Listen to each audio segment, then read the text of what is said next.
बहुत बहुत शुक्रिया। तजारती वक्फे के बाद सियासत के बाद आम हालात, आम आदमी की परेशानी, आम आदमी की मसाइल और आम आदमी की परेशानी, आम आदमी के मसाइल में हम कोशिश करते हैं कि ज़मीनी हक़ाइक़ से आपको बाखबर करें। ये कल ही की बात है, हम भी कहीं गए हुए थे तो वहाँ पे कुछ दोस्तों से मिले। एक होटल में ठहरे हुए थे हमारे टूरिस्ट स्पॉट पे। तो उस होटल में ठहरे जो हमारे सर्विस करने वाले जो लोग वहाँ पे थे, जो हमें सर्व कर रहे थे, जिन्हें आमतौर पे हम वेटर वगैरह कहते हैं, उनमें से एक मेरे गांव का ही था, मेरे इलाके का। तो बातें करते करते मैंने अचानक देखा कि वो लड़ खड़ा था, छोटा बच्चा था। तो मैंने उससे पूछा, बच्चे क्या हाल, ये क्या हुआ?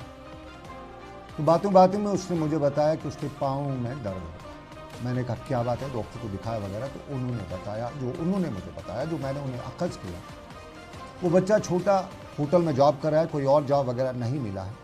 तो जॉब वहाँ पे उस तरह से है कि सुबह 5 बजे उसके मुताबिक उन्हें नींद से जगाया जाता है, तैयार किया जाता है, क्योंकि उनके गेस्ट वगैरह जो है उनको सुबह मॉर्निंग में सर्व करना पड़ता है। तो उससे 5 बजे तैयार होते हैं। वो जूते, पैंट, शर्ट वगैरह, सॉक्स वगैरह सब कुछ लगा के सुबह के वक्त से तैयारी करते हैं। और फिर रात 1 बजे उनको वो अपने सॉक्स वगैरह उतारते हैं, अपने शूज़ वगैरह उतारते हैं।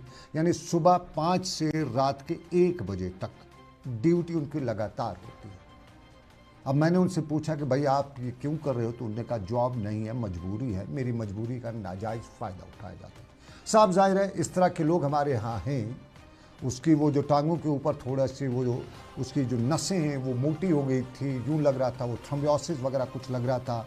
नीचे से पाँव के जो सॉक्स लगातार कंटिन्यू रहते हैं उसकी वजह से पाँव के नीचे भी थोड़ा सा वो एक तरह से वहाँ पे भी इन्फेक्शन सा लग रहा था, फंगल इन्फेक्शन वहाँ पे भी लग रहा था और चलने में उसे दिक्कत हो रही थी। तो बातों में मालूम हुआ कि वो कहीं कंप्लेंट कर नहीं सकता, क्योंकि अगर कंप्लेंट करेगा तो उसकी मालिक जो है, ओनर जो होटल का, उसको नौकरी से निकाल देगा। तो कोई और उसकी जगह पे नौकरी तो के लिए तो आ ही जाएगा, लेकिन उसको कहीं जॉब नहीं मिलेगा। तो इन एक तरह से ये बंधवा मजदूर जो है वो बनाए गए थे। इन बंधवा मजदूरों का या किसी भी मजदूर का ख्याल करने के लिए हमारे पास लेबर डिपार्टमेंट है। तो उस लेबर डिपार्टमेंट के हवाले से ना ही गुलमर्ग की वादियों में लेबर डिपार्टमेंट ने कभी इस हवाले से कोई नज़र रखी है, ना ही पहलगाम में लेबर डिपार्टमेंट इस हवाले से कोई नज़र रखता है। इवन कि हमारे शहरी श्रीनगर के होटलों, रेस्टोरेंटों में, हाउस बोटों में इस तरह के लेबर्स जो हैं उनके बारे में भी हमारा लेबर डिपार्टमेंट ने कोई नज़र नहीं रखी है।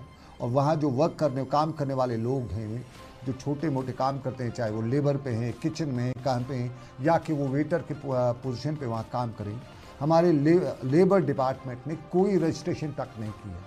कोई ड्यूटी उन होटल वालों से नहीं पूछा कि आप इनसे 16 घंटे 18 घंटे की ड्यूटी लेते हैं, काम करवाते हैं, और इनकी नाजायज़ जो मजबूरी है, इसका नाजायज़ फ़ायदा जो लोग उठाते हैं, एक बात उनके ख़िलाफ़ हमारा लेबर डिपार्टमेंट कार्रवाई नहीं करता। उसकी सबसे बड़ी वजह यही है कि हमारे लेबर डिपार्टमेंट के जो लोग हैं, उनके रिश्तेदार, उनके दोस्त अहबाब जब टूरिस्ट स्पॉट्स पे पहुँचते जाते हैं तो ख़ास तौर पे उन्हें मुफ्त में वहाँ खाना मिल जाता है, उन्हें रहने के लिए अकोमोडेशन मिल जाती है।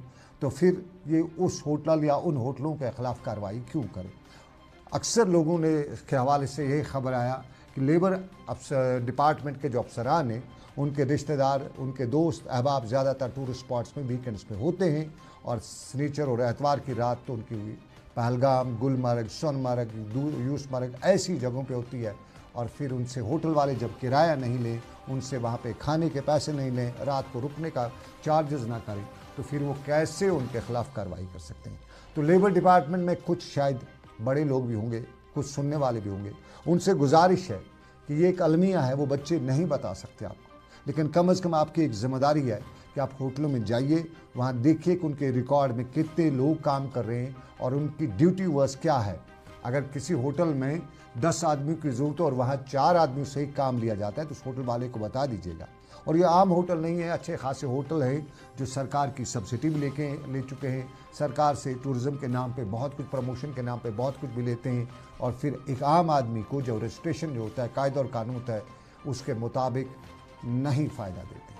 तो ये एक मुद्दा था, लेकिन इसी मुद्दे के साथ साथ आपको बताते चलें कि हादसे की खबर और टूरिस्ट स्पॉट से आई है।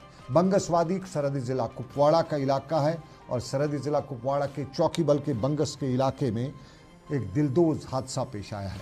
ये हादसा बंगस का हंदवाड़ा की तरफ से पेश आया है, और इस दिलदोज़ हादसे में 2 बच्चों के मारे जाने की खबर है, जबकि एक शख्स ज़ख्मी हुआ है।